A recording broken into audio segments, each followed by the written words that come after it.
Ya, ini masalahnya nanti kalau perut lapar itu kadang mempengaruhi ke penangkapan juga. Ya, tapi kalau kebanyakan juga berpengaruh juga menurut ya. Ilmunya nggak masuk, senangnya yang kebanyakan masuk. Berpengaruh juga.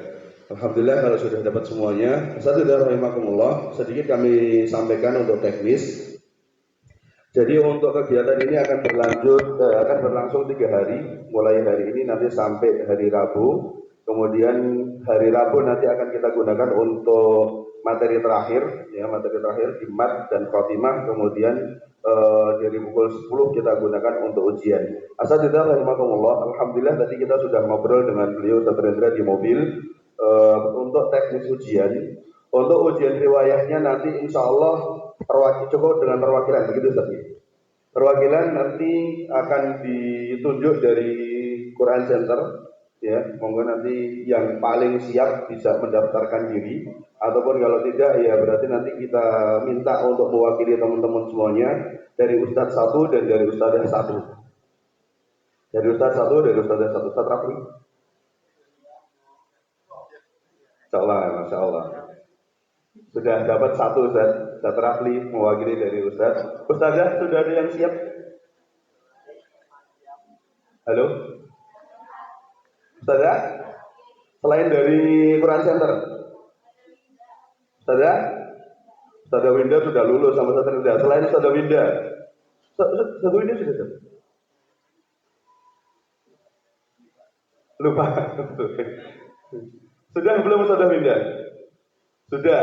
Yang lain? Mosok tikror. Yang lain? Fasilitas buat yang lain. Emang loh ini kalau nggak mau, nggak belum tak cukup dewe. Karena saya juga belum sama dia.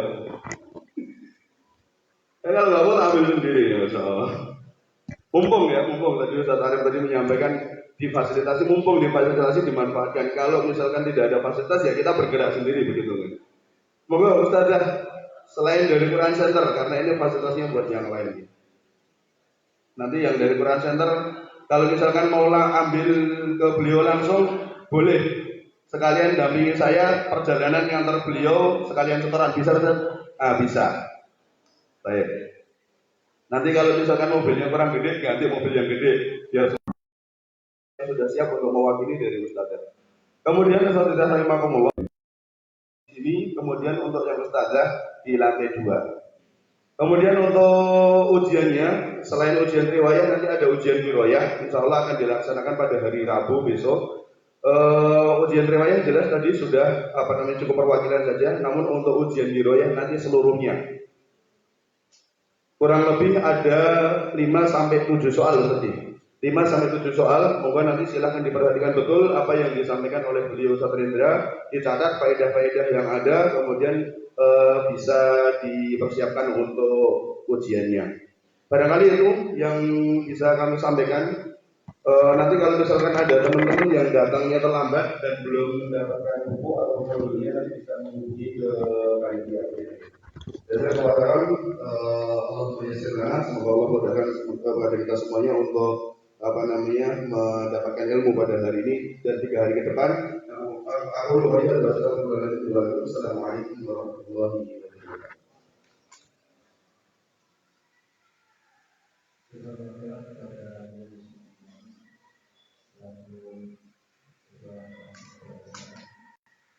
Sebelum saya masih pada bawah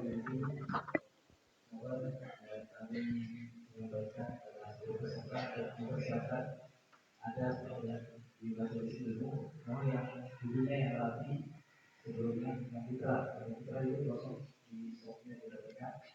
Kemudian untuk tulis karena ini bukunya yang beliau saudara ini sangat ringkas sekali dan nanti di awal penjelasan beliau.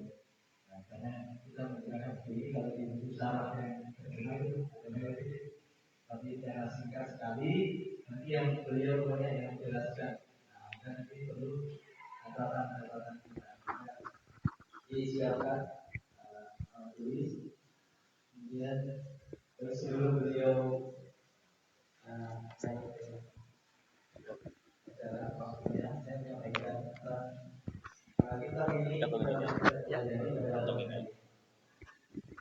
Cek dulu dah.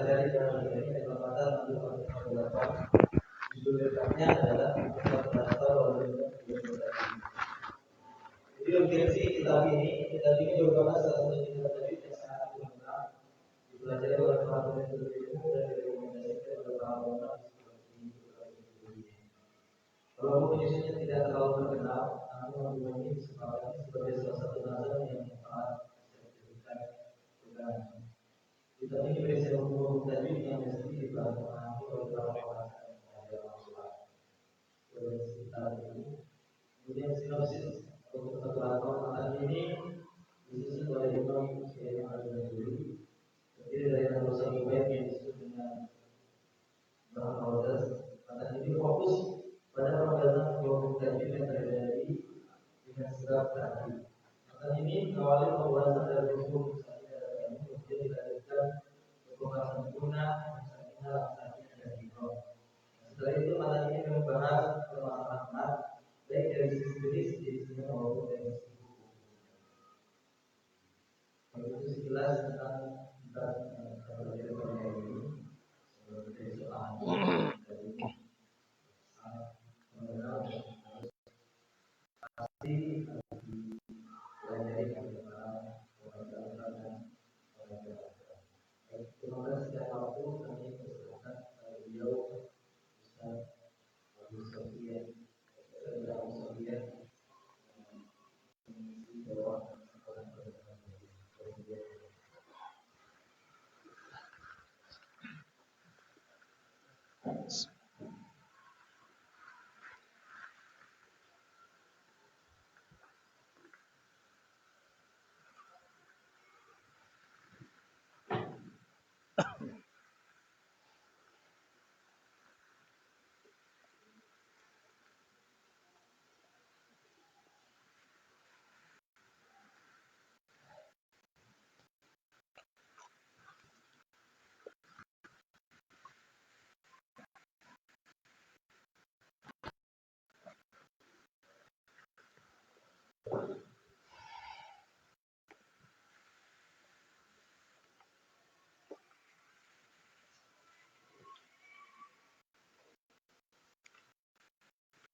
Bismillahirrahmanirrahim. Assalamualaikum.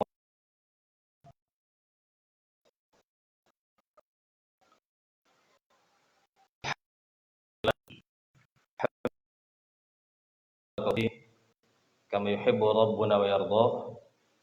Asyhadu an la ilaha illallah wahdahu la syarikalah wa asyhadu anna Muhammadan abduhu wa rasuluhu amma ba'du.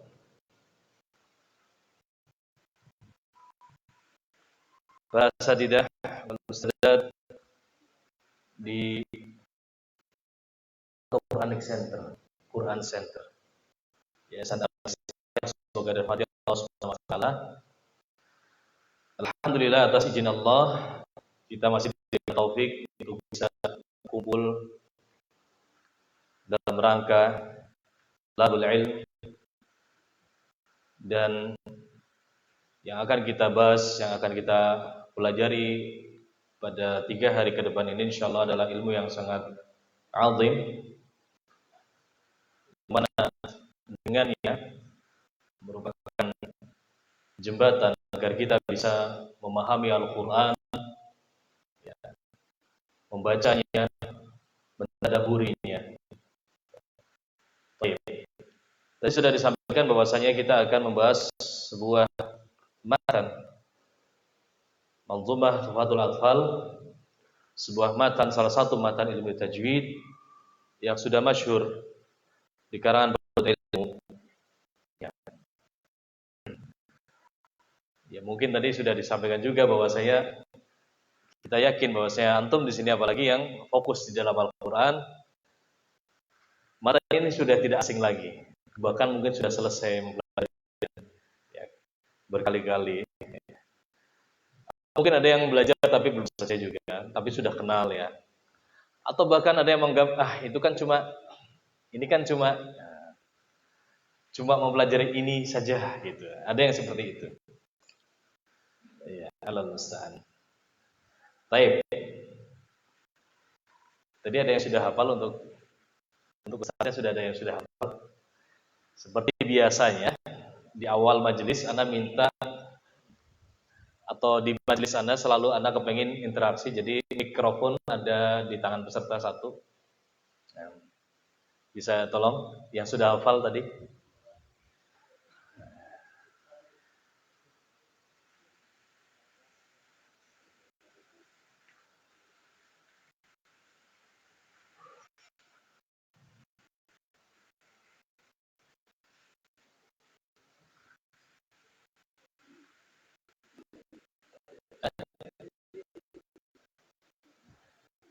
Ya.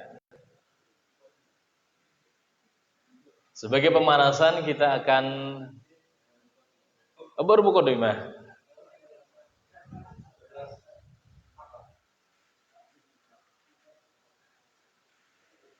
Ya sudah, mukodimah saja. Baik. Untuk pertemuan pertama mukodimah saja, silakan.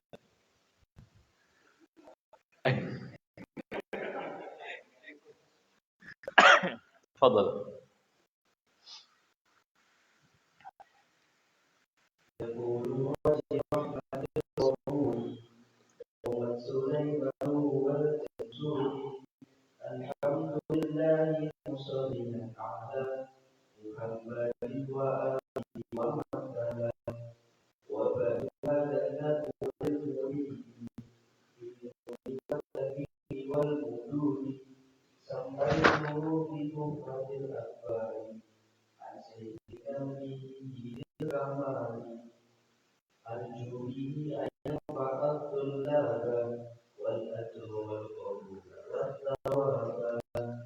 Baik.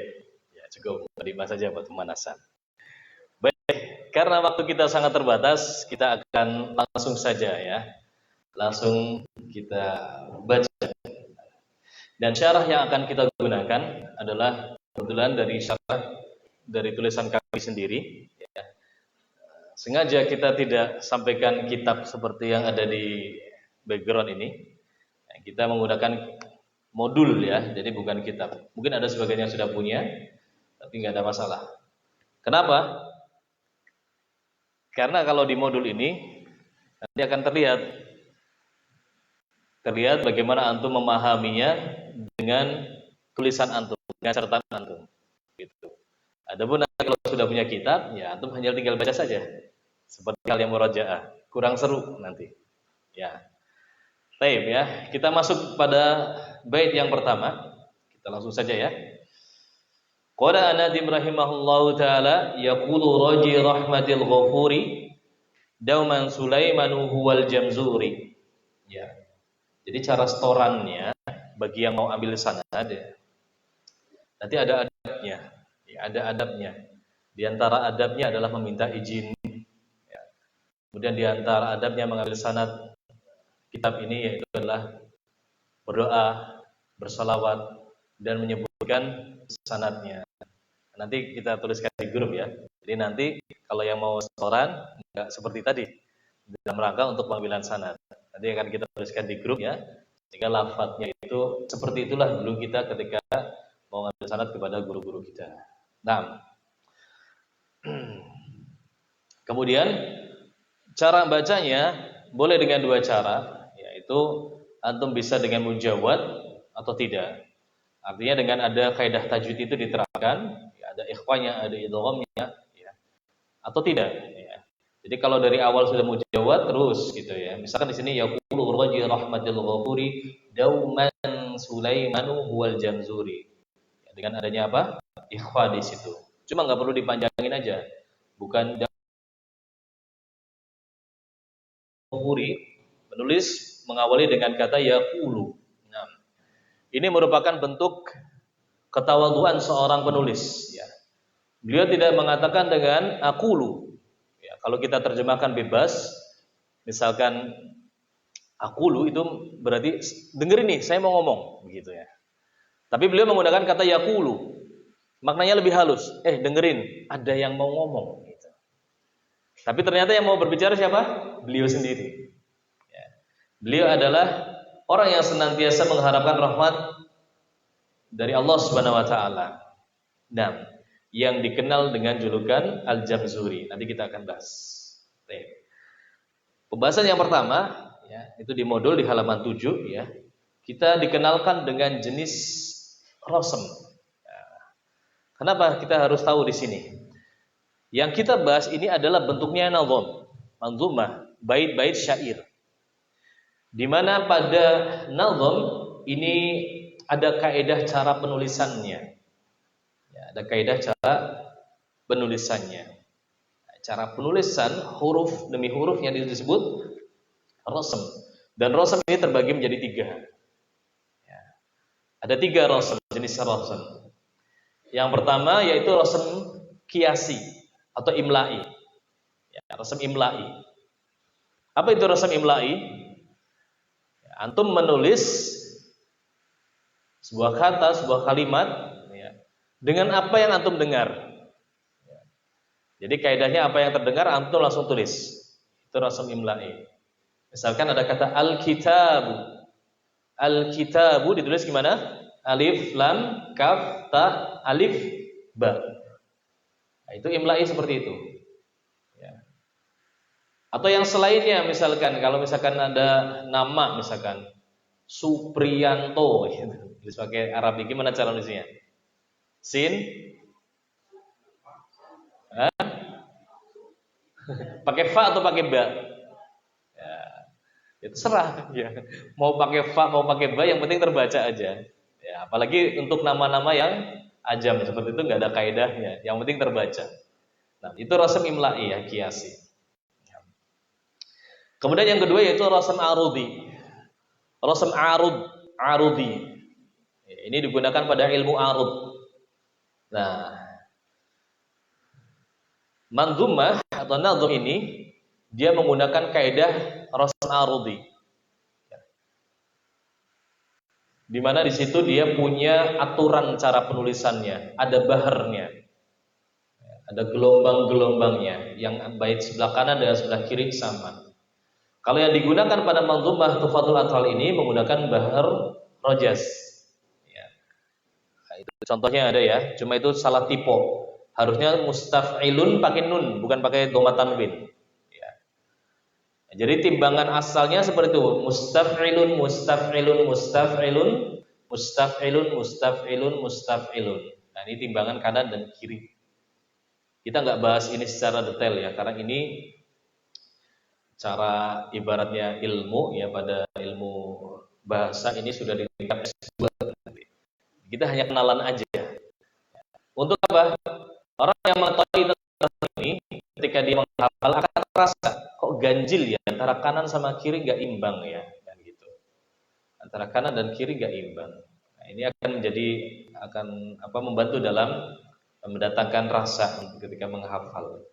Baik, bahar rojas ini ya timbangan utamanya mustaf'ilun, mustaf'ilun, mustaf'ilun dan seterusnya. Tetapi dia terkadang berubah bentuk. Ada turunannya. Terkadang sukun pertamanya dihilangi menjadi apa? Mutaf'ilun, mutaf'ilun, mutaf'ilun. Yang kiri juga sama. Mutaf'ilun, mutaf'ilun, mutaf'ilun. Terkadang sukun yang kedua dihilangi. Jadi apa? Musta'ilun, musta'ilun, musta'ilun, musta'ilun, musta'ilun, musta'ilun. Nah, baik. Nah, itu sekilas ya. Itu ada beberapa turunan ya sampai pada mustaf'ilun, mustaf'ilun, mutaf'il. Nah, jadi ujungnya saja yang berbeda. Nah, baik. Itu rosem arudi, di mana ilmu arud ini ya, yang pertama kali menuliskan kaidah ilmu arud ya, ini ditulis oleh seorang ulama yang bernama Al-Khalil bin Ahmad Al-Farahidi ya, Al-Khalil bin Ahmad Al-Farahidi ya, seorang tabi'in. Dia yang pertama kali menuliskan ilmu arud. Dan beliau ini juga lah yang memiliki jasa sangat besar dalam tadwinul Quran, tersebarnya Al-Quran dari sisi penulisan. Nanti akan kita bahas insyaallah taala. Baik. Kemudian yang jenis ketiga yaitu adalah rosem usmani. Rosem usmani. Rasm Utsmani adalah apa? Rasm yang digunakan penulisan pada mushaf Utsmani. Apa itu mushaf Utsmani? Apa mushaf Utsmani? Di sini yang punya mushaf Utsmani enggak? Atau pertanyaan dibalik, di sini ada nggak yang membaca Al-Quran dengan mushaf selain mushaf Utsmani? Asatidz di sini ada nggak? Nggak ada. Semuanya pakai mushaf Utsmani semua. Yakin? Alhamdulillah. Apa indikasinya? Dari mana antum tahu itu mushaf Utsmani? Alif Lam. Baik. Kita dudukan dulu masalahnya ya. Soalnya nanti ada yang ditanya, biasanya murid-murid tuh pada tanya, Ustadz gimana nih, saya baca Al-Quran tapi nggak pakai mushaf Utsmani. Atau Ustadz tolong belikan saya Al-Quran tapi yang Utsmani ya, gitu. Nah, terus bingung nanti antum hanya lihat, oh covernya mushaf Utsmani beli, mushaf Utsmani beli. Nah, jadi mushaf Utsmani ini adalah mushaf yang disusun, yang dikumpulkan ketika pada zaman siapa? Utsman bin Affan. Dan beliau memerintahkan sahabat yang mulia dari kalangan Ansor, Zaid bin Thabit. Zaid bin Thabit ini gak sendirian. Karena kata beliau, seandainya engkau perintahkan aku untuk memindahkan gunung Uhud, itu jauh lebih mudah daripada untuk mengumpulkan mushaf, menyusun jadi mushaf. Nah, jadi Zaid bin Thabit ini dibantu oleh 3 orang sahabat dari kalangan Muhajirin. Ya. Beliau adalah Abdullah bin Amr bin As, ini yang pertama. Ya, timnya Zaid, Abdullah bin Amr bin As. Yang kedua, Abdullah bin Zubair. Abdullah bin Zubair. Dan yang ketiga adalah Abdurrahman bin Harith bin Hisham. Ini 3 orang sahabat yang membantu Zaid bin Thabit, timnya. Untuk apa? Untuk menyusun mushaf Utsmani. Dan ternyata, para asatidz sekalian, menyusun mushaf Utsmani itu ada SOP-nya. Antum bikin LKS misalkan gitu, ada petunjuknya. Demikian juga membuat atau menyusun mushaf Utsmani. Ada 3 SOP yang harus kita ketahui. Jadi petunjuk yang harus dipenuhi sehingga mushaf itu tepat sesuai dengan apa yang diperintahkan oleh Utsman bin Affan. Ya. Ini pertama. Jadi ini kaidah penyusunan mushaf Utsmani ada 3 yang paling penting. Nah, yang pertama yaitu adalah al-ardhah al-akhirah. Al-ardhah al-akhirah. Ya. Al-ardhah al-akhirah itu apa? Yang ditulis di dalam mushaf itu adalah apa-apa saja yang disetorkan bacaan Al-Quran Rasulullah Sallallahu Alaihi Wasallam kepada Jibril Alaihissalam di tahun terakhir sebelum beliau wafat. Jadi dipilih yang lafaz-lafaz yang tidak terkena nasakh, itulah yang ditulis di dalam mushaf. Itu. Ya. Jadi yang bacaan Al-Quran yang ditulis itu hanya bacaan di tahun terakhir ketika Rasulullah Sallallahu Alaihi Wasallam itu wafat. Ini betapa sulitnya ya. Kalau misalkan seorang murid tidak memulazamai gurunya, jadi harus benar-benar diingat-ingat. Kalau ada perubahan lafaz, kalau ada perubahan ayat dan seterusnya, itu dicatat, dikumpulkan. Ya, ini syarat atau kaidah yang pertama. Kaidah yang kedua ini berkaitan dengan 7 huruf di dalam Al-Quran. Nah, jadi yang ditulis ini jumhur ulama sepakat bahwa mushaf Utsmani itu memuat kaidah qiraat, kaidah 7 huruf. Jadi perbedaan-perbedaan lafaz. Gimana cara nulisnya? Cara nulisnya yaitu yang pertama ketika ada perbedaan lafaz, ketika ada perbedaan lafaz, qiraat, perbedaan huruf, perbedaan cara baca, namun bisa ditulis dengan satu bentuk penulisan, maka tulislah di dalam satu bentuk penulisan. Ya. Nah, contohnya apa? Pada lafaz ihdinas siratal mustaqim, as-sirat. Ya, asalnya orang Quraisy itu mengatakan as-sirat itu dengan sin, as-sirat. Ini bahasa aslinya Quraisy dari orang-orang Madinah dan Mekah. Ternyata ada perbedaan lafaz. Di situ ada yang menggunakan shad, ada yang menggunakan sin, ada yang menggunakan za ishmam. Ya. Tetapi bisa diakomodir dengan satu bentuk penulisan dengan shad. Ihdinas siratal mustaqim. Pertanyaannya, PR untuk hari ini. Besok keluar dalam ujian. Tadi as-sirat itu bisa ditulis dengan shad, bisa ditulis dengan sin, bisa ditulis dengan atau dibaca dengan za, ihdinas siratal mustaqim. Kenapa as-sirat itu ditulis dengan shad, tidak dengan sin saja? Itu PR untuk hari ini. Nah, besok soalnya kayak gitu ujiannya. Model-modelnya kayak gitu. Nah, ya, as-sirat itu kan aslinya as-sirat dengan sin. Kenapa ditulis dengan shad? Ya, enggak apa-apa. Jadi biar itu kaidah penulisan. Kalau bisa dikompromikan dengan satu bentuk penulisan, maka tulis dengan satu cara penulisan. Nah, kalau nggak bisa gimana? Misalkan pada lafaz waz-zuburi wal kitab, sebagian qiraat membaca wabiz-zuburi wabil kitab. Ada penambahan huruf ba-nya. Nah, itu, ya. Atau pada wasari'u sebagian qiraat membaca dengan sari'u tanpa ada wawnya. Kan nggak bisa dikompromikan. Yang satu ada tambahan huruf, yang satunya enggak. Maka kata Utsman, kalau ada perbedaan lafaz qiraat yang seperti ini, ya, maka tulislah di mushaf yang berbeda. Lah, kok mushafnya berbeda? Jadi mushaf Utsmani ada berapa?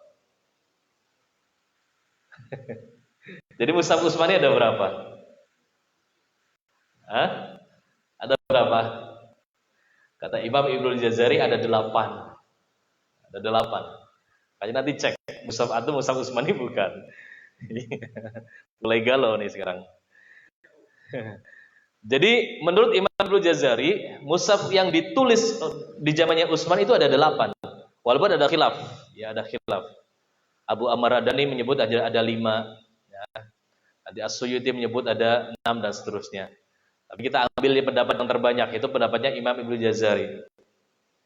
Kata Ibnu Jazari, Utsman itu menulis 8 mushaf. Yang pertama adalah yang dipakai buat beliau sendiri, dikenal mushaf imam. Ya, yang ditulis di atas kulit rusa. Ini spesial. Kemudian yang kedua mushaf yang dikirim untuk penduduk Madinah. Yang ketiga dikirim untuk penduduk Mekah. Yang keempat dikirim untuk penduduk Kufah. Yang kelima untuk Basrah. Yang keenam untuk Syam. Yang ketujuh untuk Yaman. 8 untuk Bahrain. Ada 8. Ya. Ada 8 mushaf Utsmani. Ya. Jadi yang antum pegang yang mana? Mushaf yang mana? Utsmani yang versi mana? Bukan Madinah. Iya, kalau yang coba lihat mushaf antum, kalau mushaf yang Madinah ya, itu suratul Fatihah pertamanya langsung alhamdulillahirabbil alamin ayat pertama. Gitu. Bismillah enggak masuk di ayat pertama. Itu untuk penduduk Madinah. Nah, jadi yang antum baca itu versinya duplikasi mushaf Utsmani yang dikirim ke Kufah. Itu. Karena imam antum adalah Imam Asim, bacaan ulama Ahlul Kufah. Ya. Jadi yang kita pegang, yang sedang kita baca ini adalah salah satu mushaf Utsmani ya, yang dikirim kepada ahlul kuffah. Ya. Dari 8 yang tadi 2 diantaranya hilang jejak, nggak diketahui jejaknya, yaitu yang Yaman dan Bahrain. Ini tidak diketahui apakah ada bukti otentiknya atau nggak ada. Sampai sekarang belum ditemukan. Jadi yang sepakat para ulama ya, yang ada buktinya, ada fisiknya, ada pembahasan di situ, berarti 8 kurangi 2 berapa? 6. Baik. Itu tadi SOP yang kedua. Ya. Jadi nanti jangan bingung kalau misalnya antum datang ke Maghrib sana misalkan ya, antum baca cetakan asli Maroko ya, Libya, ada lafaz-lafaz yang berbeda. Bukan tanda bacanya, tapi memang lafaznya, penulisannya berbeda. Begitu.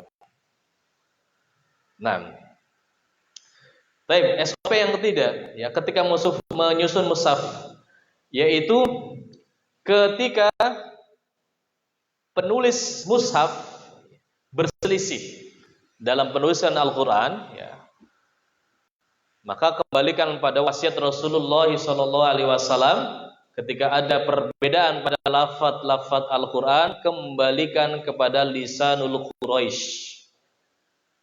Nah, dan ternyata ada satu tempat ya di dalam Al-Qur'an yang Utsman berselisih dengan Zaid bin Sabit. Utsman bin Affan ada satu tempat saja ya, di lafaz At-Tabut. Surat Al-Baqarah ayat berapa? Silakan cari sendiri. 280-an lebih atau 260 sekian. At-Tabut. Nah. Ya. Utsman berpendapat bahwasanya At-Tabut itu menggunakan ta maftuhah cara nulisnya. Sementara Zaid bin Sabit mengatakan At-Tabut itu dengan ta marbutah. Berselisih, debat ceritanya. Eyel-eyelan. Baru ingat ya, kalau lagi berselisih kembalikan kepada lisanul Quraisy. Dipanggillah orang-orang Quraisy pada zamannya itu, ditanya, kalau At-Tabut antum pakai apa? Oh, ternyata pakai ta maftuhah. Nah, jadi apa namanya? Yang dipilih adalah pendapatnya Utsman bin Affan. Nah, itu adalah tiga kaidah penyusunan mushaf Utsmani ya. Ya. Jadi tadi ada 3 jenis rosem apa saja? Qiyasi, ilahi 2, alwi 3, rosem Utsmani. Kita baru membahas tentang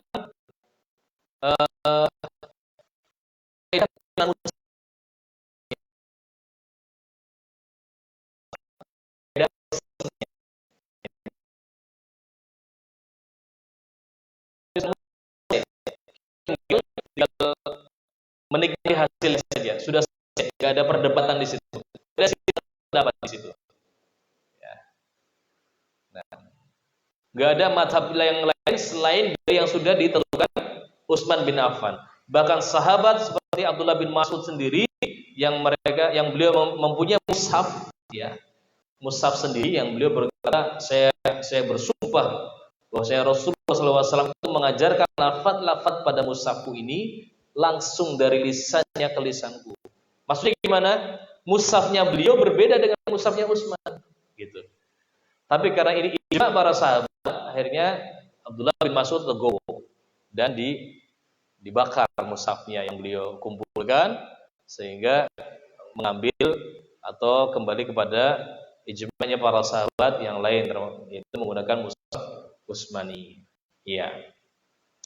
Itu kaidah penyusunan mushaf. Adapun kaidah penulisan rosemnya, ya, rosem Utsmani ini tidak keluar dari 6 poin.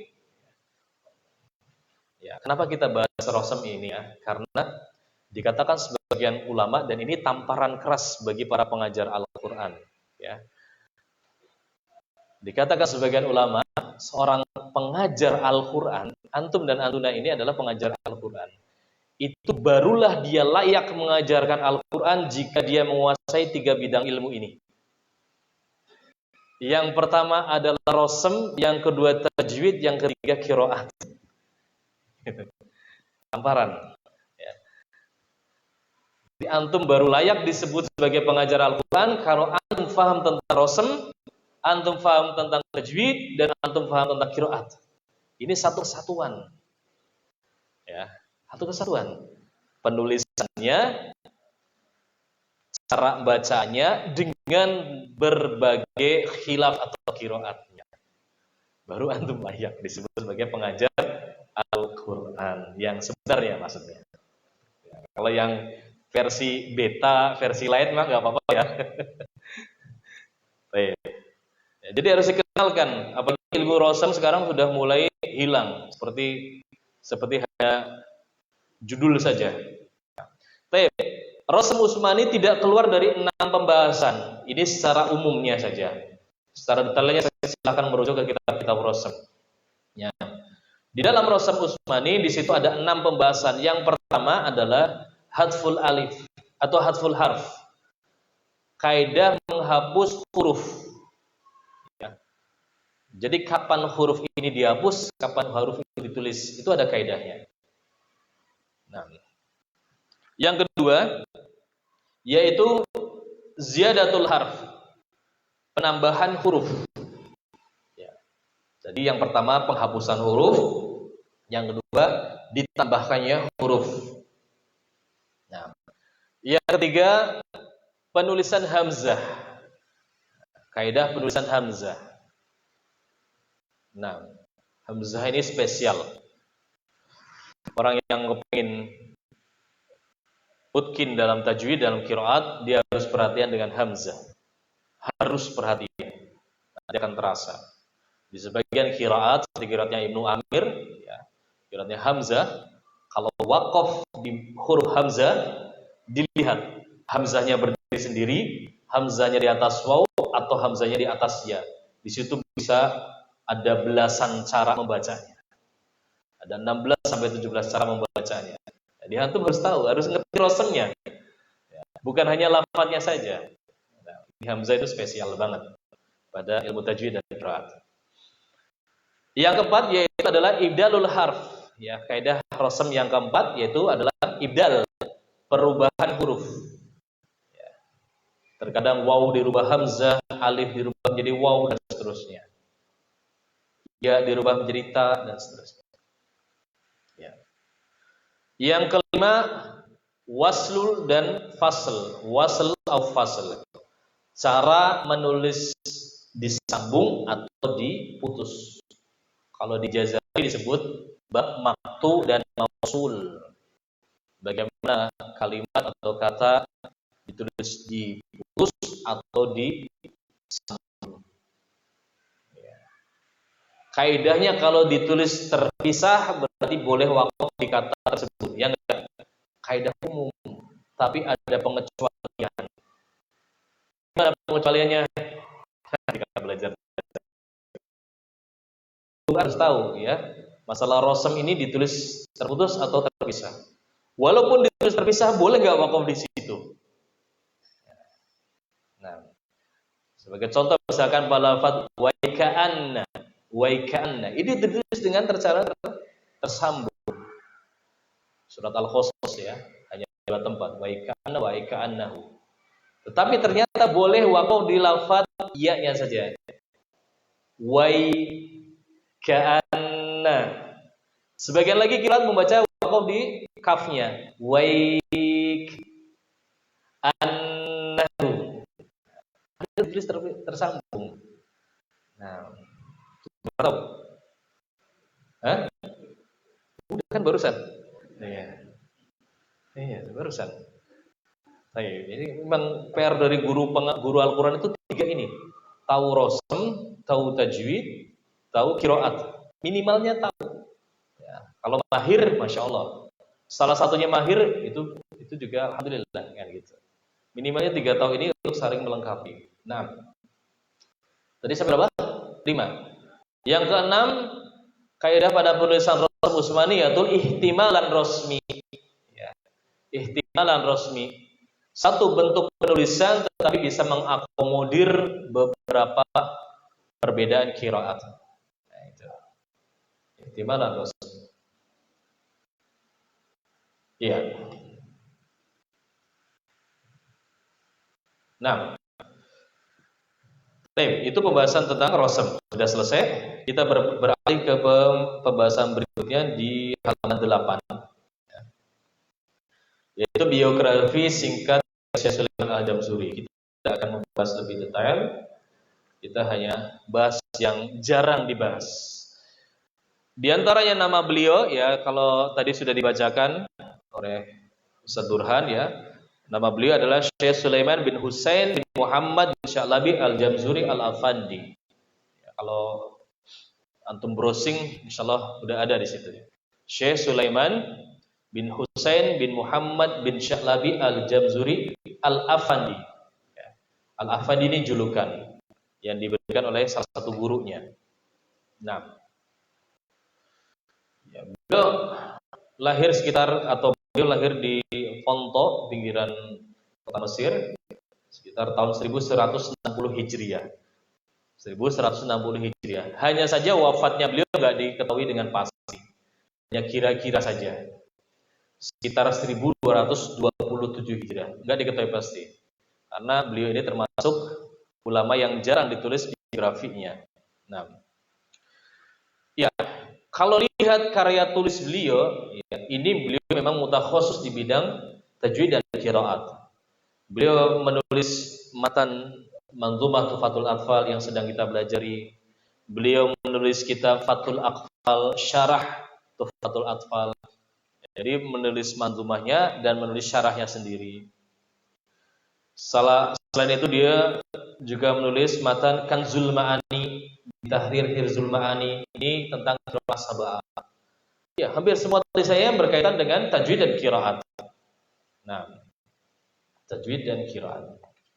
Untuk pengen detailnya silahkan antum, banyak ya literasi tentang biografi beliau. Yang kita akan bahas sekarang adalah di halaman 8. Ya, ini adalah diagram sanad beliau. Sanad riwayat Hafs an Asim dari Syekh Sulaiman Al-Jamzuri rahimahullah taala.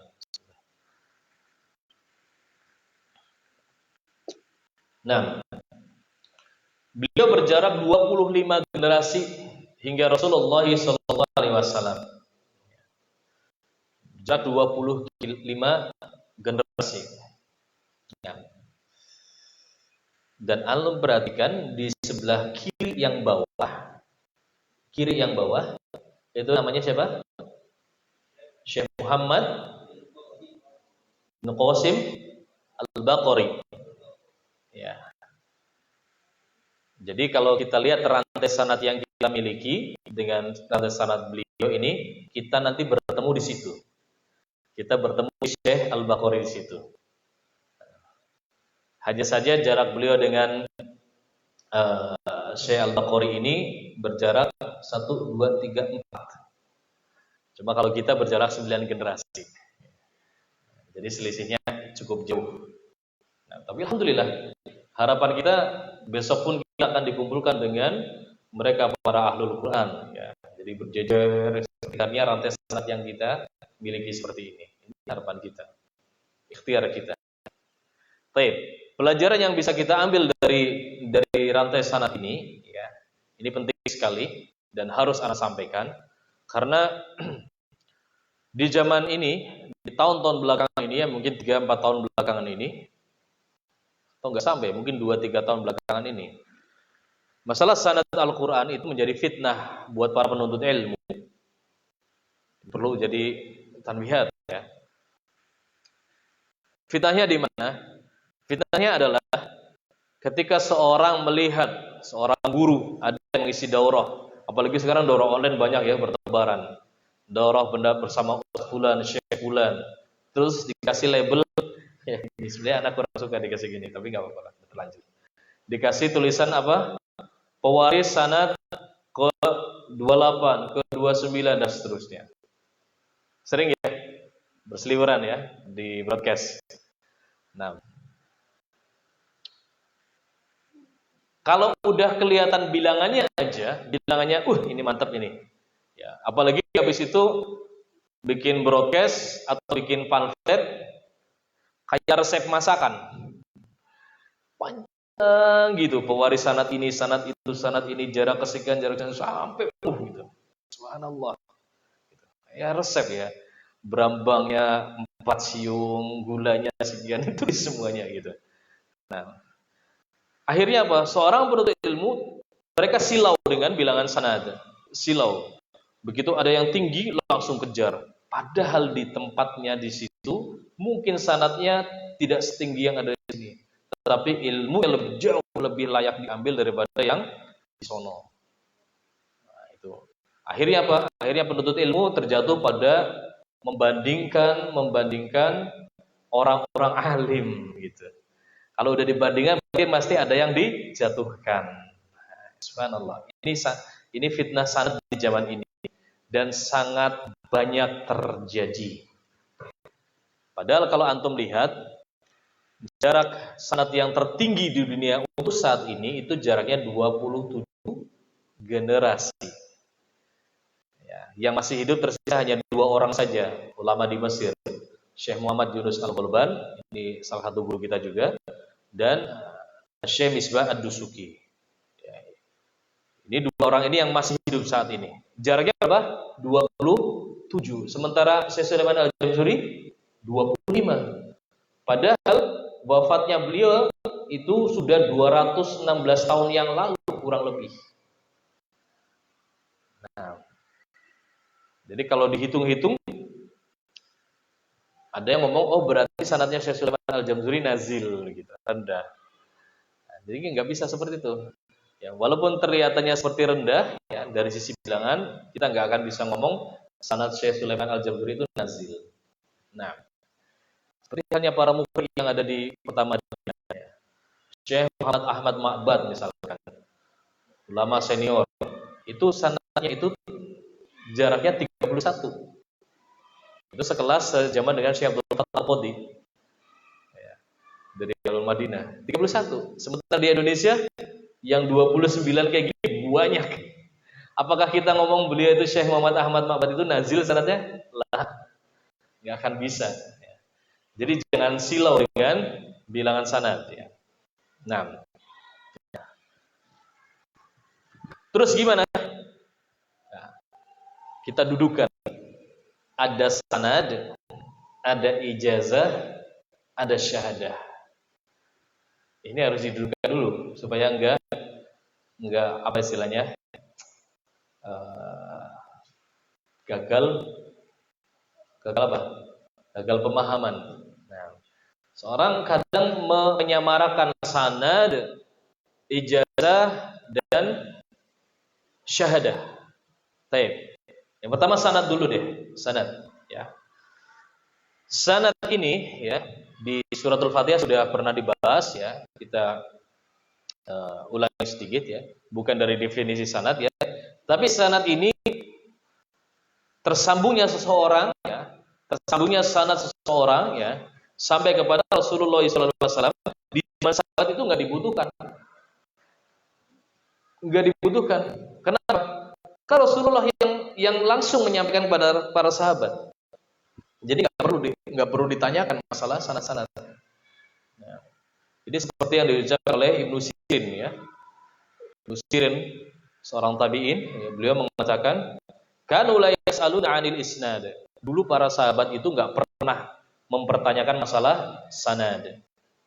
Ya, gimana mau ditanyakan? Yang langsung menyampaikan adalah Rasulullah. Yang langsung menyampaikan adalah para sahabat-sahabat sini. Jadi langsung diterima sanadnya. Nah, falamma waqa'atil fitnah, namun ketika datangnya fitnah, ada terjadi fitnah yaitu maksudnya adalah terbunuhnya Utsman bin Affan, barulah salu 'anil isnad. Mereka menanyakan masalah sanad. Nah, ini baru muncul nih kaidah ilmu sanad itu muncul setelah terbunuhnya Utsman bin Affan. Utsman bin Affan. Nah, diperhatikan. Ini masalah sanad ini anak agak mungkin kalau dianggap berbeda ya silahkan ya. Tapi kami berbicara dalam konteksnya agama harus ada di atas dalil, kan gitu. Karena agama ini nggak dibangun dengan apa yang ada kita rasakan, apa yang ada berjalan sekarang. Itu agama itu harus dibangun di atas dalil. Termasuk masalah sanad, termasuk masalah sanad. Ya. Kata Ibnu Sirin, syarat ngambil sanad itu apa? Nah ini, beliau mengatakan, falyanzuru ila ahli sunnah. Lihat, kalau ada seorang yang berjalan di atas Quran dan Sunnah, fayukhul hadis, ambil sanadnya, ambil ucapannya. Ini syarat mutlak, nggak bisa ditawar. Nah, karena setelahnya beliau mengatakan, wa yanzuru ila ahli bid'ah. Lihat, kalau mereka itu ternyata menyelisih Al-Quran dan Sunnah, yutraku hadisahum, tinggalin sanadnya, tinggalin ucapannya. Jadi subhanallah, itu tadi fitnahnya apa? Fitnahnya cuma lihat broadcast, oh ini 28, oh ini 29, langsung gas, apalagi gratis. Apalagi gratis, pengambilan sanad Al-Quran dengan cara ini, cara itu, bersama Syekh Fulan, Ustaz Fulan gitu kan. Generasi ke-28, 29, gratis 5 pendaftar pertama, langsung gas. Atau syaratnya harus mengirimkan ke 10 grup. Ya. Gitu. Subhanallah. Tanpa melihat beliau siapa. Ya. Padahal syarat diambilnya ucapan, syarat diambilnya sanad, hadis, Al-Quran itu adalah seorang itu dikenal agamanya berada di atas Al-Quran dan Sunnah. Nggak bisa ditawar. Nah, jadi kalau misalkan antum mau ambil sanad ke Khomeini sana gitu, misalkan, enggak diterima sanadnya. Iya. Nah, itu sanad ya. Jadi mudah sebenarnya. Kalau ada seorang yang mendengarkan langsung, membacakan kepada gurunya, ya, atau mendapatkan ijazah dari guru, ya sudah otomatis tersambung sanadnya. Antum talaki seperti ini, walaupun tadi baru baca bab muqaddimah, sudah tersambung sanadnya sampai bab muqaddimah saja. Gitu sanad. Selama antum lihat guru antum itu dia berada di atas Al-Quran dan Sunnah, tidak. Kalau guru antum masih apalagi terlihat dia ya sebagai tokoh-tokoh kesesatan, ya, tokohnya jil misalkan, ya, antum ambil sanadnya ke dia. Ya, ingat ucapan Ibnu Sirin. Nah, taib. Kemudian ijazah. Ya, ijazah Al-Quran, ya. Kalau dikatakan ijazah Al-Quran, pasti ada sanadnya. Pasti ada sanadnya, nggak mungkin. Terus siapa yang ngasih ijazah? Kan gitu. Ya. Jadi kalau sanad tadi lebih mudah sebenarnya, sama syarat-syarat yang tadi kita sebutkan itu, ya. Dari syarat secara umum dan juga syarat pengambilan syaratnya sudah terpenuhi, maka sah sanadnya. Tapi kalau ijazah, lihat, ijazah yang pertama kali dikeluarkan oleh Rasulullah SAW, ya ijazah Al-Quran maksudnya, itu dari hadisnya Abu Amr bin As, ya, diriwayatkan oleh Imam Bukhari. Beliau mengatakan khudul Quran min arba'ah, ya, ambillah bacaan Al-Quran dari 4 orang sahabat ini. Ya. Kata Rasulullah, 4 orang sahabat yang layak, yang mendapatkan ijazah mengajarkan Al-Quran itu ada 4. Yaitu adalah Abdullah bin Mas'ud. Abdullah bin Mas'ud. Yang kedua Salim maula Abu Hudzaifah. Ini 2 orang ini dari kalangan muhajirin. Abdullah bin Mas'ud dan Salim maula Abu Hudzaifah. Nah, 3 Mu'adz bin Jabal dan 4 Ubay bin Ka'ab. Ini dari kalangan Ansor. Mu'adz dan Ubay. Jadi dikomentari oleh para ulama, hadis ini menunjukkan 4 orang sahabat inilah yang paling menguasai tajwidul Quran. Ini paling menguasai ilmu tajwid, paling mencocoki bacaan Rasulullah SAW dan bisa mengajarkannya. Gitu. Jadi orang-orang pintar di zaman sahabat itu banyak. Ya, sama kayak kita. Kita yakin antum ini di sini semuanya bisa semuanya.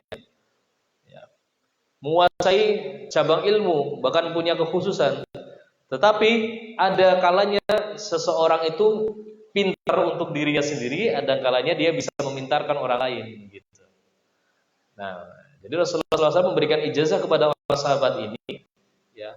Sebagian ulama mengatakan seperti Al-Kirmani mengatakan mungkin bisa jadi nanti 4 orang itulah yang tersisa sebagai satu-satunya sahabat yang bisa diambil menjadi patokan keilmuan. Ya, tapi qadarullah ya, Salim Maula Abu Hudzaifah itu terbunuh ketika perang Yamamah. Sementara Mu'adz itu meninggal ketika khalifahnya Umar. Ubay meninggal ketika khalifahnya Utsman. Jadi tersisa siapa? Abdullah bin Mas'ud. Ya. 6. Itu adalah ijazah. Sekarang bahas masalah syahadah. Ya, jadi kalau ijazah ini berkaitan dengan kemahiran seseorang. Ya. Kemahiran seseorang dalam menguasai diroyahnya seperti ini, dalam melafadzkan ya, tatbiknya, itu ijazah. Nah. Sekarang syahadah, hubungannya dengan Al-Quran, syahadah tahfidz ya, yang kita kenal dengan syahadah tahfidz. Nah ini, lihat nih, yang sudah memiliki syahadah tahfidz ya, kita lihat standarnya para sahabat tuh kayak apa. Diriwayatkan dari Anas bin Malik ya. Ada 2 hadis ya, ada riwayatnya Anas bin Malik dan riwayatnya Qatadah. Nah, beliau menyebutkan mata Nabi sallallahu alaihi wasallam wa lam yajma'il Qur'an ghairu arba'ah. Jadi Rasulullah sallallahu alaihi wasallam itu meninggal ya, dan beliau menyaksikan ya, hanya ada 4 orang yang mengumpulkan Al-Qur'an. Yujma'il Qur'an ghairu arba'ah. Ya, ini persaksian Rasulullah SAW sebelum beliau meninggal. Dipersaksikan ada 4 sahabatnya ya, yang berhasil mengumpulkan al-jam'u, mengumpulkan Al-Quran secara sempurna. Ternyata 4 orang saja. Nah, syahadah tahfidz. Tapi nanti kita lihat syahadah tahfidznya kita dengan syahadah tahfidznya Rasulullah kayak apa. Disebutkan 4 orang saja. Kalau di riwayatnya Anas bin Malik tadi disebutkan yang pertama Abu Darda, Mu'adz bin Jabal, Zaid bin Sabit, dan Abu Zaid. Abu Zaid ini bingung para ulama. Ini Abu Zaid yang mana ini? Ya, Abu Zaid yang mana? Kalau keterangannya Ibnu Hajar al-Asqalani, Abu Zaid di sini maksudnya adalah Qais bin Sakan. Ya, Qais bin Sakan. Kata Ibnu Hajar. Itu kalau riwayatnya Anas. Kalau riwayatnya Qatadah itu bukan Abu Darda, tapi Ubay bin Ka'ab. Nah, jadi kalau kita gabungkan berarti ada 5 lah ya. 4 orang kalau riwayatnya Anas itu Abu Darda, Mu'adz, Zaid bin Sabit, dan Abu Zaid. Kalau riwayatnya Qatadah itu Ubay bin Ka'ab, Mu'adz bin Jabal, Zaid bin Sabit, dan Abu Zaid. Ya. Baik. Terus makna al-jam'u, makna mengumpulkan Al-Quran. Nah ini dikomentari oleh banyak ulama. Nah kita lihat nih. Makanya Anda nggak habis berpikir ya. Wallahualam ya. Kalau Anda salah mungkin silakan dikoreksi ya. Jadi kalau lihat dari apa tadi, sanad, ijazah, syahadah. Dari cara mendapatkannya itu yang paling mudah adalah sanad. Sanad itu. Jadi yang paling mudah mendapatkan adalah sanad. Dan yang paling sulit adalah syahadah sebenarnya. Tapi sekarang kebalik prakteknya. Sanad itu suatu hal yang silau, yang sulit dicapai. Sementara syahadah, setoran berapa? 1 kali duduk, 2 kali duduk, misalkan langsung kasih syahadah. Nah, Al-Qadhi Abu Bakar Al-Bakilani, Al-Qadhi ya, itu menyebutkan makna al-jam'u di sini, ya, syahadat tahfidznya. Kalau kita mau mengacu pada Rasulullah SAW, mengacu pada para sahabat, makna mengumpulkan menghafal Al-Quran itu, coba lihat, 1, yaitu menghafal seluruh huruf Al-Quran, berarti seluruh qiraat. Itu berarti disebut sebagai hafidz. Itu ada persaksian sebagai hafid adalah ketika seorang sudah menghafal seluruh huruf, seluruh qiraat. Nah, ini kata Al-Qadi. Kemudian yang kedua dimaksud dengan al-jam'u itu adalah mengumpulkan apa yang sudah dinas atau yang belum. Jadi dia harus tahu nasakh dan mansukh. Mana-mana saja ayat yang nasakh, mana-mana saja ayat yang mansukh. Insyaallah. Baik. Kemudian makna yang lain dari al-jam'u yaitu dia talaki secara, kalau dulu zaman sahabat berarti 4 atau 5 orang sahabat ini sudah tidak diragukan lagi, talaki secara sempurna tanpa perantara, berarti langsung kepada Rasulullah SAW. Ya, seluruhnya sudah selesai diserahkan kepada Rasulullah SAW. Nah, dan makna al-jam'u di sini sebagian ulama mengatakan dia adalah mengumpulkan dengan menulis. Jadi tidak hanya menyetorkan bacanya, tapi dia juga menulis. Nah, ini juga amalan yang sudah sangat ditinggalkan.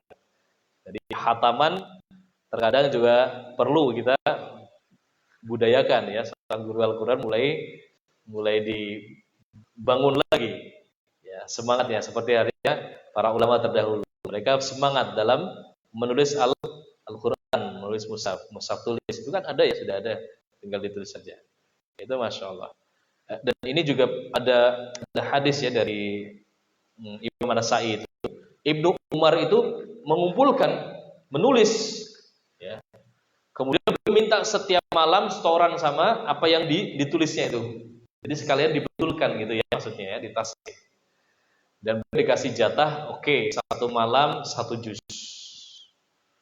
Nah, ini juga kaidah sebenarnya idealnya itu namanya setoran itu kalau versinya Rasulullah 1 juz setiap malam. Itu sekali duduk lah bahasanya. Nah, kalau kita mah kalau ada yang 30 juz sekali duduk luar biasa ya. Nah, ini anak juga nggak tahu kaidah di mana. Antum kalau baca Talbis Iblis, justru yang seperti itu menjadi celaan. Ada juga nggak tahu ini. Ya, jadi dalam Talbis Iblis itu orang yang setor sekali duduk 30 juz ya. Kemudian ada pujian. Nanti yang gagal, belum gitu. Nah, ini merupakan perangkap dari iblis ya, jebakannya iblis. Justru kalau yang kita ikut para sahabat ya seperti ini, sedikit ya. 1 malam 1 juz, 1 malam 1 juz itu. 1 bulan selesai. Nah, begitu. Nah, kemudian makna al-jam'u ya, dia mengumpulkan Al-Qur'an ya sebelum beliau wafat itu, yaitu adalah menyempurnakan hafalan sebelum wafatnya Rasulullah SAW. Jadi ayat terakhir sebelum Rasulullah SAW wafat, atau orang sahabat ini sudah berhasil. Dan ini katakan itu persaksian itu orang yang sudah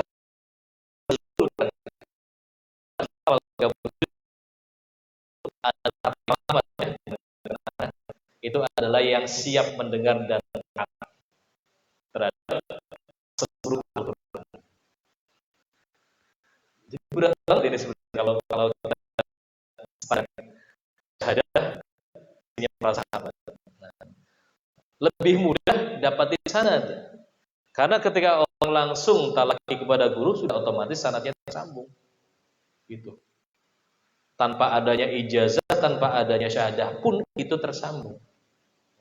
Mau bukti enggak? Sekarang lihat. Di rantai sanad di halaman 8 tadi. Sahabat di situ ada 5 saja. Dari kanan ke kiri. Utsman bin Affan, Ali bin Abi Thalib, Abdullah bin Mas'ud, dan Ubay bin Ka'ab. Sekarang anak tanya, Ali bin Abi Thalib, Utsman bin Affan itu dapat syahadah enggak? Dapat syahadah enggak? Dapat ijazah enggak? Tapi masuk dalam rantai sanad? Masuk. Ini kalau dijabarin ini kan ada 5 ya. Nanti ada 2 nama sahabat lagi, yaitu Abu Darda dan Abu Musa al-Asy'ari. Nah, jadi ada 7 orang sahabat yang ada di level pertama, Tabaqatul Qurra, ya, tingkatan awal ya dari rantai sanad. 5 ini plus 2, Abu Darda dan Abu Musa al-Asy'ari. Ini disebutkan oleh Imam Az-Zahabi di dalam kitabnya Tabaqatul Qurra al-Kibar. Sekarang Anda tanya lagi ya, kalau Abu Musa al-Asy'ari ada enggak? Enggak ada. Tapi tersambung sanadnya, tersambung. Jadi sanad itu tersambung, enggak butuh ijazah, enggak butuh syahadah, sudah tersambung sanadnya. Selama mereka talaki dibetulkan ya, oleh guru langsung, gurunya memiliki sanad saudara yang jelas, sanad dengan cara seperti yang di daurah yang lalu kita jelaskan, dengan as-sama, dengan aradul qiraah. Walaupun tanpa ijazah tapi udah dapat sama dengan aradul qiraah, berarti sanadnya tersambung. Justru lebih sulit yang syahadah, begitu.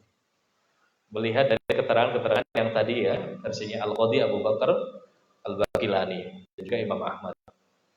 Nah, jadi nggak usah terlalu silau dengan masalah sanad. Biasa aja. Tidak ada jaminan orang yang memiliki sanad itu pasti alim, nggak ada jaminan. Tidak ada jaminan bahwasanya orang memiliki sanad itu bacaannya itu terbaik. Itu sudah jaminan. Gitu.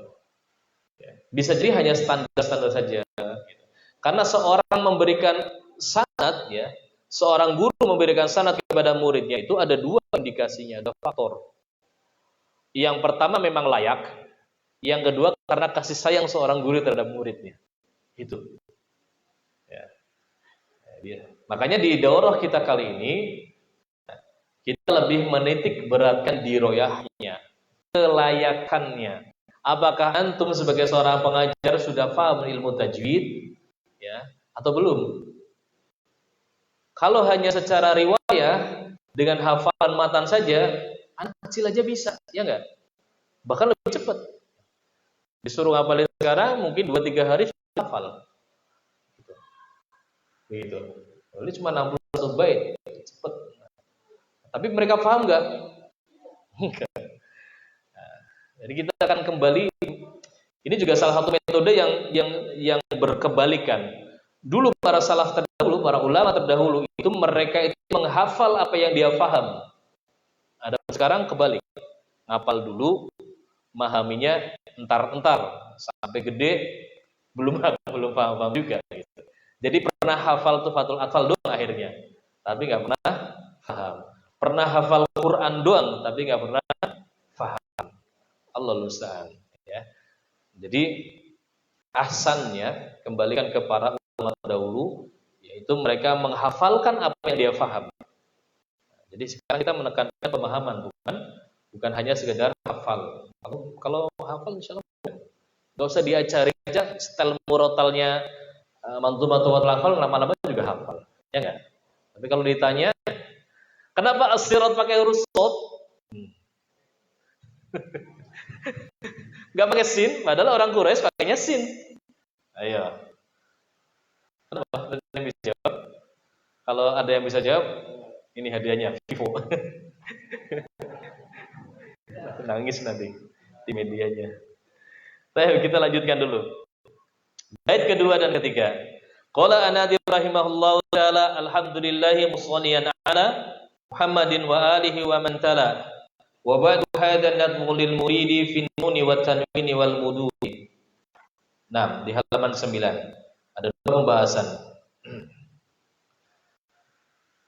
Tadi disebutkan bahwasanya akan ada orang yang berbicara. Siapa yang berbicara sudah dijelaskan. Ternyata yang disampaikan pertama kali yaitu lafaz alhamdulillah.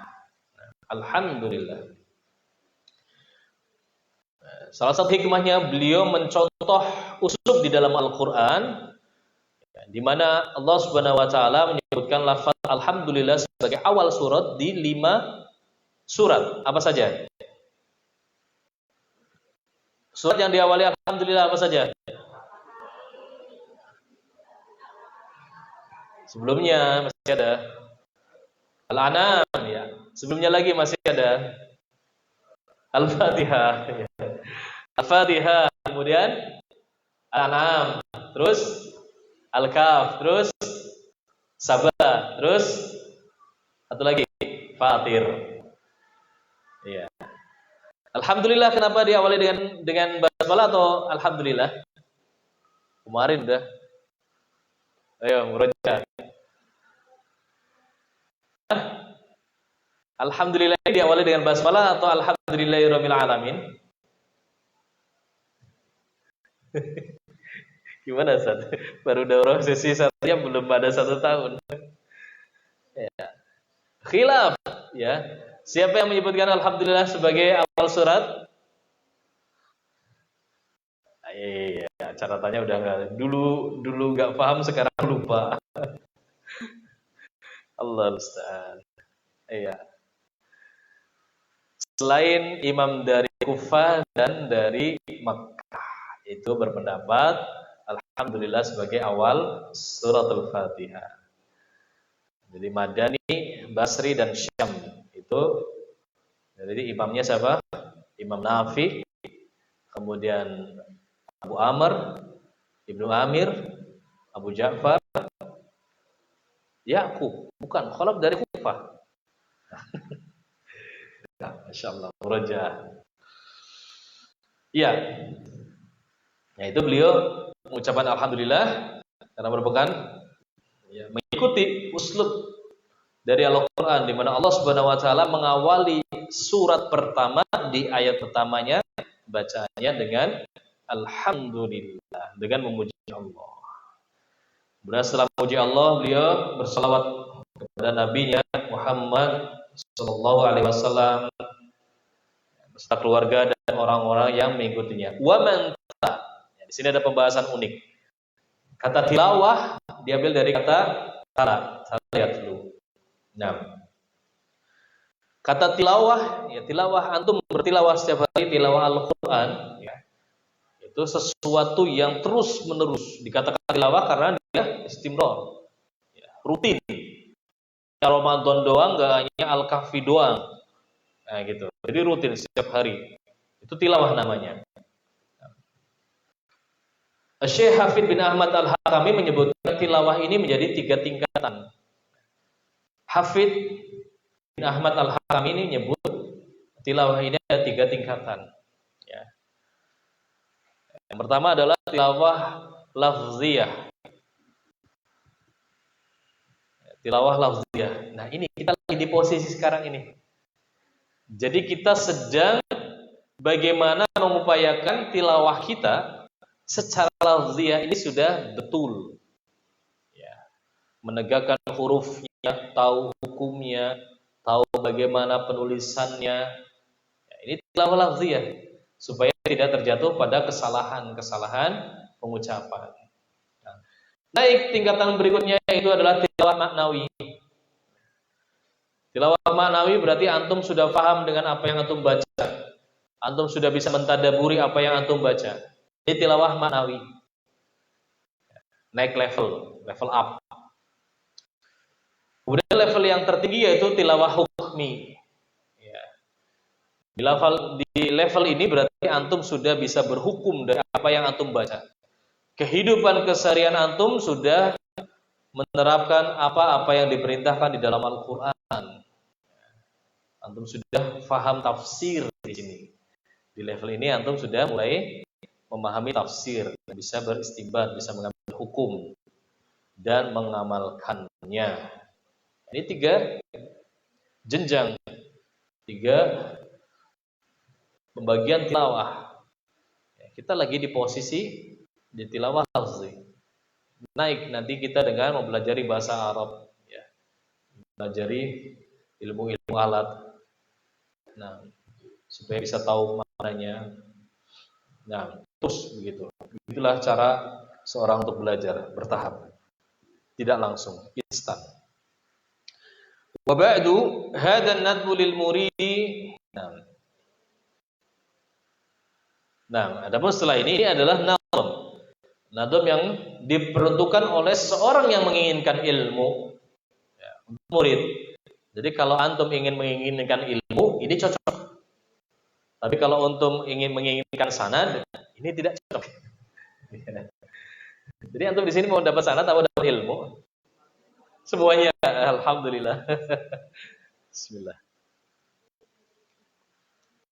Ya. Beberapa kali kita buka kelas, kita buka daurah, ya, pertanyaan-pertanyaan yang tidak memiliki adab jadi situ. Kita buka kelas daurah tajwid, kita buka kelas tahsin talaqi Al-Quran. Peserta bertanya, Ustaz, nanti dapat ijazah sanad gak? Antum baca belum, belajar belum, udah langsung tanya sanad. Ya. Harusnya Ustaz, nanti kita dapat pembelajarannya, dapat ilmu enggak? Ilmu yang seperti apa? Ya, ilmu yang ditanyakan ilmu. Orang yang mencari ilmu ya itu bukan mencari sanad ya, tapi mencari ilmu. Ini yang terpenting. Nah, finuni wa tanwini wal mududi, tentang masalah-masalah yang berhubungan dengan nun sukun dan tanwin, dan masalah-masalah berhubungan dengan mad. Taib. Ada hikmah yang indah dari penulis. Beliau menyebutkan isi manzumah ini secara ringkas. Ya. Harapannya apa? Supaya seorang murid ini tidak terbebani. Jadi misalkan kita mau belajar, Ustaz, saya mau belajar Jazari sama antum. Jangan, Jazari itu berat, ini gini. Itu level lanjutan. Nanti kalau udah buat pengajar Al-Quran baru nanti antum boleh belajar itu. Hah, gitu ya? Ada nggak jadi belajar. Nah, tapi kalau Syekh Sulaiman Al-Jazari ditanya, ini mandumah tentang apa? Mudah. Cuma nusukun tanwin sama mad, udah itu aja. Oh iya, belajar. Nah, jadi seorang guru itu harusnya mempermudah, bukan mempersulit. Ya gitu. Ketika ada orang yang ingin belajar, ayo, alhamdulillah udah ada yang mau belajar. Tinggal bagaimana metode kita untuk disesuaikan kepada mereka. Nah, ada kalanya manzumah Tuhfatul Athal yang ringkas ini disampaikan secara ringkas kepada seorang pemula.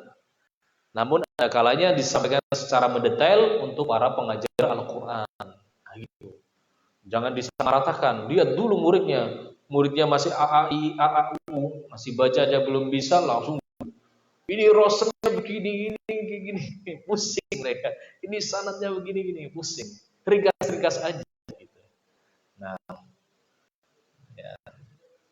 Tapi beda kalau yang duduk seperti ini ya, para senior semua dari Arisalah, masya Allah, para asatidz kibar di Solo Raya, ya,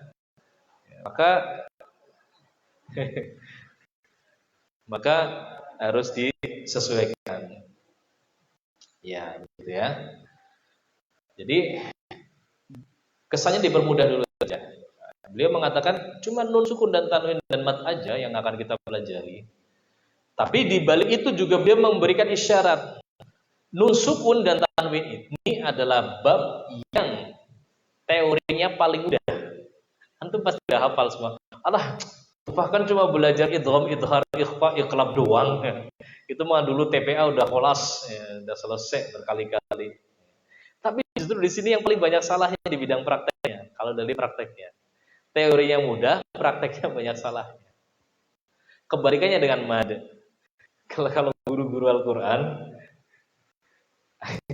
ini pengalaman ya, guru Al-Quran itu kalau udah ngajarin mad pasti bawa buku, gitu.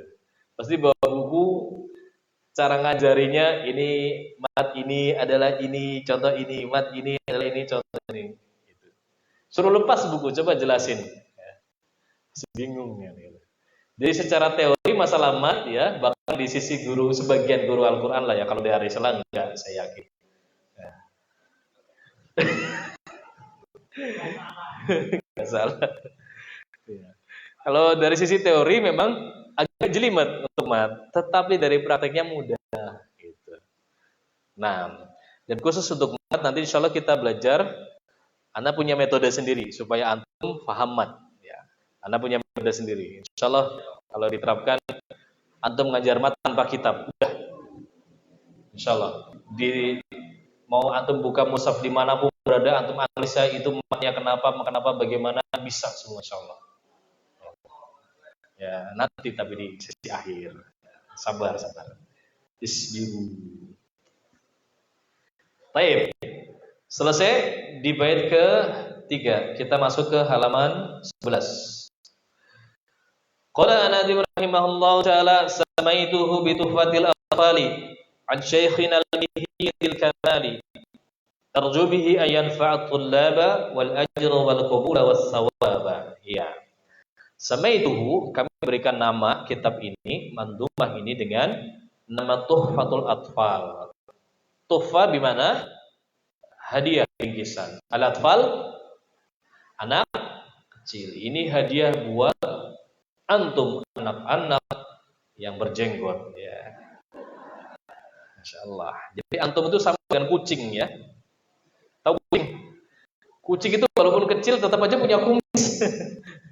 Antum anak-anak tapi berjenggot. Enggak. Maksudnya dia ini ya. Apa namanya? Bukan yang hakiki. Nah, jadi maksudnya adalah pemula. Baik pemula di bidang tajwid atau ini cocok untuk dipelajari, diajarkan kepada pemula di bidang tajwid. Nah, ya, anggap kita semua pemula lah ya, insyaallah. Tapi setelah selesai ini naik level dari pemula menjadi mantan pemula, belum mahir, baru mantan dulu. Baik, an Syaikhina al-Mihiyil Kamali. Baik. Kata an di sini, an apa artinya? Dari. Dalam ilmu riwayah, ilmu sanad ya. Nah, ini penting juga kita jelaskan. Dalam ilmu riwayah ada sighatul ada ya. An ini bisa bermakna 4 hal ini dalam ilmu sanad ya. An ini bisa masyhur ya untuk sama. Jadi an itu bisa bermakna saya pernah mendengar. Gitu. Baik. Atau saya mendengar langsung dari guru saya, itu an. Saya mendapatkan langsung dari lisan guru saya, itu an. Baik. Yang kedua, an bisa bermakna ijazatan. An itu bisa bermakna saya sudah diizinkan, saya sudah dikasih ijazah sama guru untuk ngajarin buku ini, untuk ngajarin kitab ini, untuk ngajarin manzumah ini. Nah, ini makna yang kedua. Nah, an bisa berkata untuk mengkaburkan, mudallis. Antum kata siapa? Kata orang tadi itu loh. Nah, gitu. Ya. Jadi menyamarkan. Ya. Bener antum sudah dapat sanad Tuhfa? Iya, sudah dapat dari siapa? Dari orang Mesir. Tapi nggak tahu siapa itu. Dari syekh dari Mesir, nggak tahu siapa. Jadi untuk mengkaburkan periwayatan. Nah, itu yang ketiga. An bisa juga bermakna sebagai sanad tafakuh, sanad keguruan. Misalkan, kok antum sholatnya kayak gitu? Siapa yang ngajarin? Oh, ini saya dapat dari guru saya yang bermadhab Syafi'i. Gitu. Ya, seolah-olah antum sudah kenal seluruh madhab Syafi'i, padahal hanya bab sholatnya aja atau bab takbiratul ikramnya doang. Jadi seolah-olah sudah kenal seluruh madhab. Jadi an ada 4 makna itu. Baik. Jadi kalau kita lihat di bait yang keempat ini, an Syaikhinal Mihiyil Kamali, maksudnya yang mana? Yang 1, 2, 3 atau yang 4? Hah? Yang ke-1. Karena yang nulis nadam ini siapa? Syekh Sulaiman Al-Juri. Ilmunya didapat langsung dari lisannya gurunya, begitu. Kalau yang ijazah berarti guru, dia membacakan kitabnya gurunya, gitu. Tapi ini adalah dia nadamnya yang ditulis adalah oleh Syekh Sulaiman Al-Jamzuri. Tetapi ilmunya didapatkan dari lisan gurunya yang bernama Nuruddin Ali bin Umar bin Hamad bin Umar bin Naji Al-Mihi, atau yang dikenal dengan Syekh Al-Mihi. Nah, ya, ini adalah guru utama beliau, guru besar beliau, guru besarnya Syekh Sulaiman Al-Jamzuri dalam bidang ilmu tajwid dan qiraat. Ya. Hanya saja Syekh Sulaiman Al-Jazuri terjatuh dalam kesalahan di dalam manzumah ini, yaitu beliau menyebutkan al-mihi zil kamali. Ini dikomentari oleh ulama-ulama setelahnya, ya. Dan ulama-ulama setelahnya berhusnudon. Ya. Oh, makna al-kamal ini ya yang seharusnya hanya dinisbatkan pada Allah Subhanahu wa taala, sifat kesempurnaan, ya. Para ulama setelahnya husnudon. Maksudnya bukan kesempurnaan yang mensejajarkan dengan Allah Subhanahu wa taala. La. Tetapi maksudnya adalah kesempurnaan yang ada batasnya. Kesempurnaan pada manusia yang terbatas. Gitu maksudnya. Ya, jadi bukan al-kamal yang merupakan sifat Allah Subhanahu wa taala. Ini walaupun Syekh Sulaiman Al-Jazuri terjatuh dalam kesalahan tersebut. Nah, karena memang Al-Mihi ini, Nuruddin Ali bin Umar ini, itu seorang sosok guru yang sempurna memang. Maksudnya gimana? Dari perawakannya, ya tinggi, tegap, wajahnya tampan, ya tutur katanya halus, bacaan Al-Qur'annya indah, akhlaknya masya Allah, muamalahnya amanah. Ya udah, seorang murid kalau udah ketemu gitu, gimana? Ini guru udah paling sempurna kan begitu. Nah, begitulah yang beliau Syekh Sulaiman Al-Jazuri tuangkan dalam bait syairnya. Nah, walaupun ini tidak tepat ya. Baik. Kenapa beliau sampai terjatuh dengan kesalahan ini? Nah, kita nyambung kepada guru-guru yang lain. Beliau Syekh Sulaiman Al-Jazuri memiliki guru yang lain. Kalau tadi guru dari bidang tajwid dan qiraat. Ada guru yang dari bidang akidah. Ya. Yang bernama Syekh Mujahid Al-Ahmadi. Syekh Mujahid Al-Ahmadi. Ini gurunya Syekh Sulaiman Al-Jazuri dalam bidang akidahnya. Syekh Al-Ahmadi inilah, Mujahid Al-Ahmadi inilah yang memberikan gelar Al-Afandi. Al-Afandi dalam bahasa Turki artinya orang yang cerdas. Iya, orang yang mulia. Mujahid Al-Ahmadi ini seorang sufi. Jadi akidah beliau adalah seorang akidah sufi. Thariqah Asy-Syadzili. Ini masih banyak di Mesir, masih banyak ya Thariqah Asy-Syadzili. Masih banyak di Mesir. Kayak kalau di sini mungkin habaib-habaib gitulah.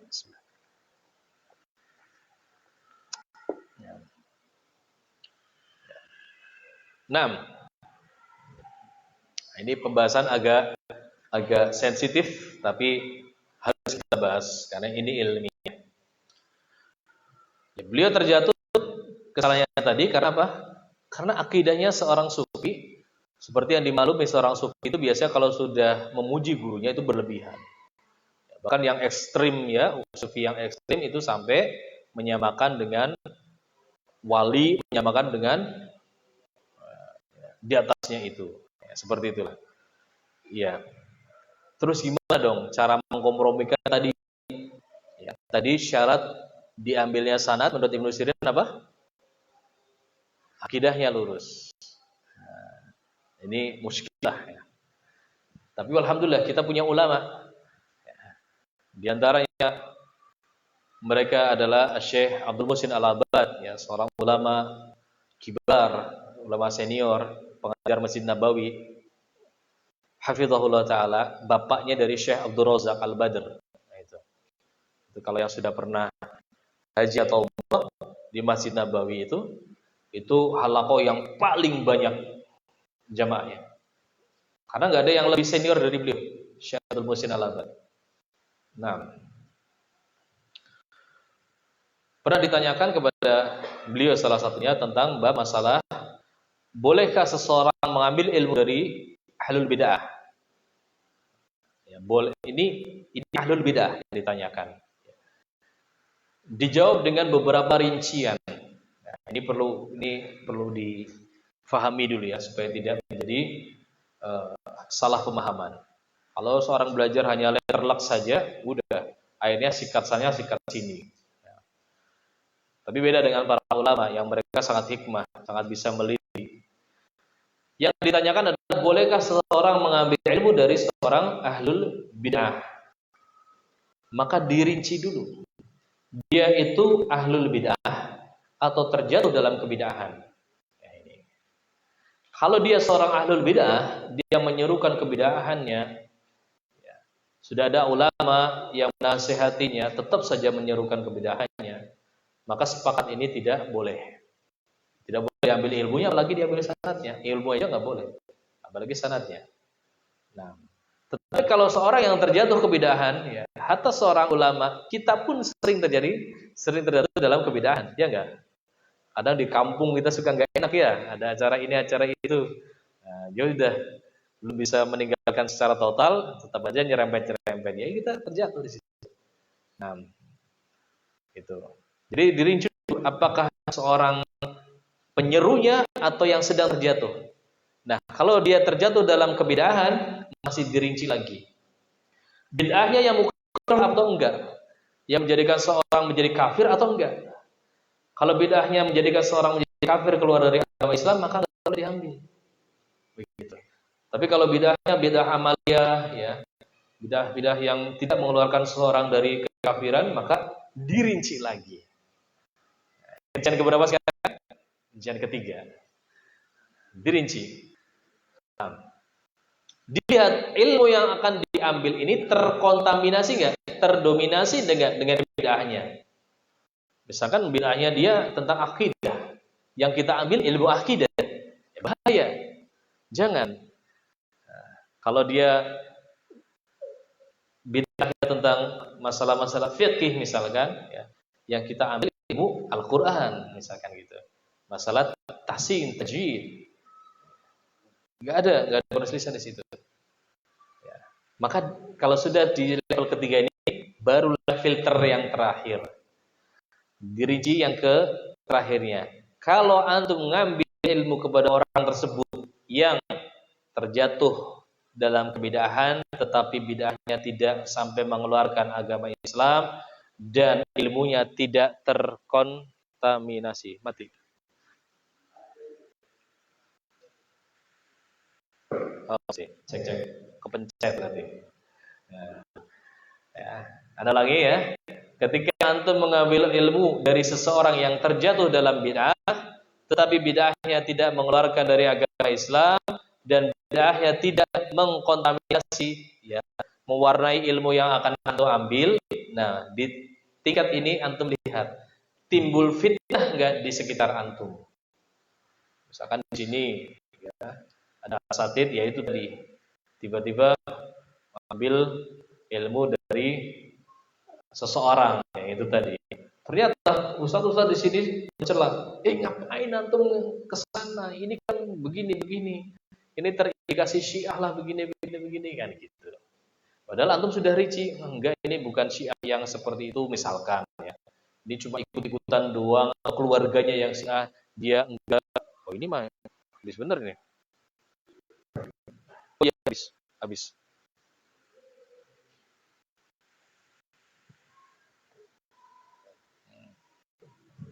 Nah,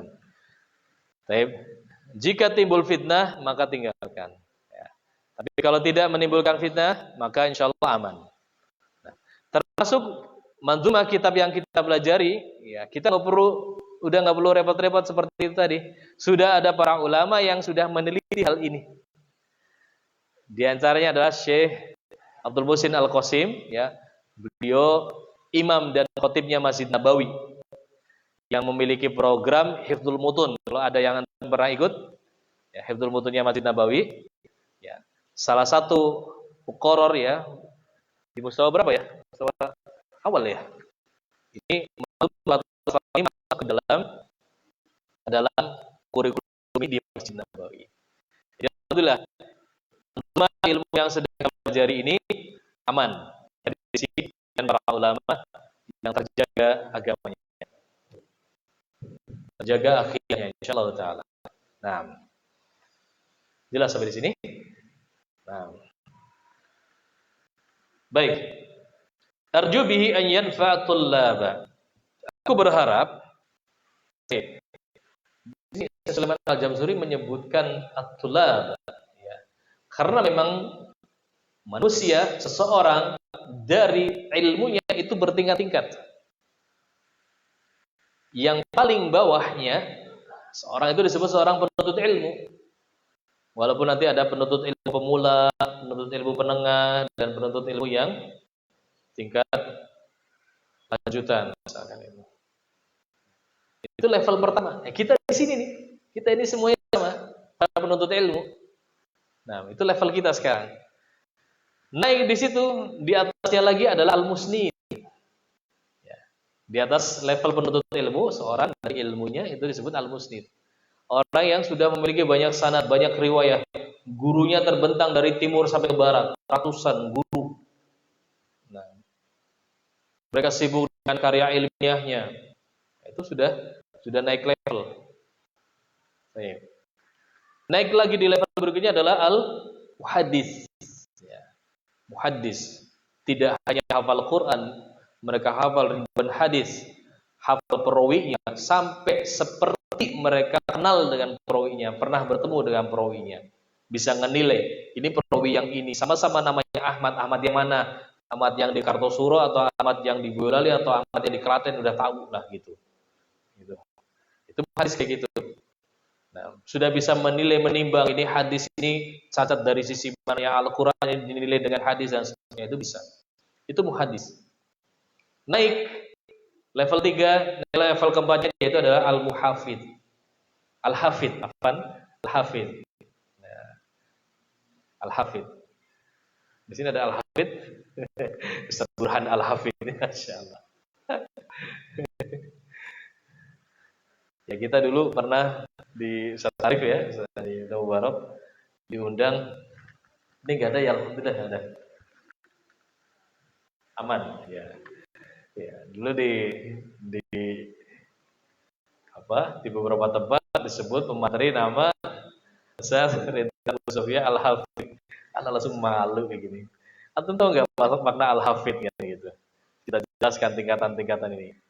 Guru kita saja yang levelnya muhaddis itu bisa dihitung dengan satu jari yang pernah kita ketemu langsung. Di antaranya yaitu Syekh Abdul Muhsin Al-Abbad, Syekh Wasiullah Abbas, Syekh Ubaid Al-Jabiri, Syekh Robi bin Hadi. Ya. Itu yang digelari dengan muhafid. Ya, cuma itu aja yang pernah ketemu. Yang digelari dengan muhaddis. Ya.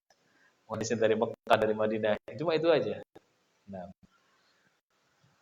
ya, qadarullah Syekh Ubil nggak pernah bertemu ya, sudah diganti oleh muridnya Syekh Yahya Al-Hajuri. Nah, tiba-tiba muncul nama kita menjadi seorang al-hafidh. Nah, masyaallah.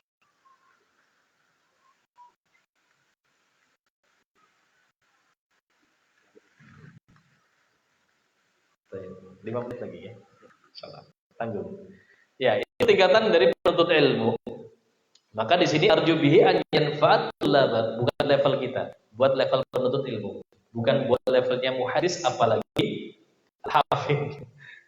Jadi kalau sudah gelarnya al-hafidh bukan levelnya, dia lebih dari itu, masyaallah.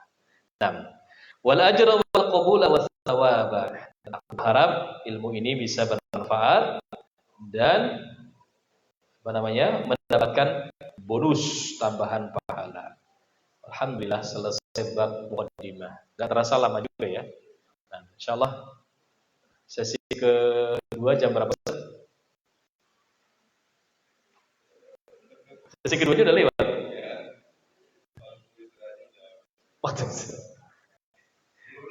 10 menit lagi. Baik, kita break sebentar untuk istirahat. Nanti kita lanjutkan ke bab berikutnya, nun, sukun dan tanwin. Nah, lakifuna subhanakallahumma bihamdik asyhadu an la ilaha illa anta astaghfiruka wa atubu ilaik. Assalamualaikum warahmatullahi wabarakatuh.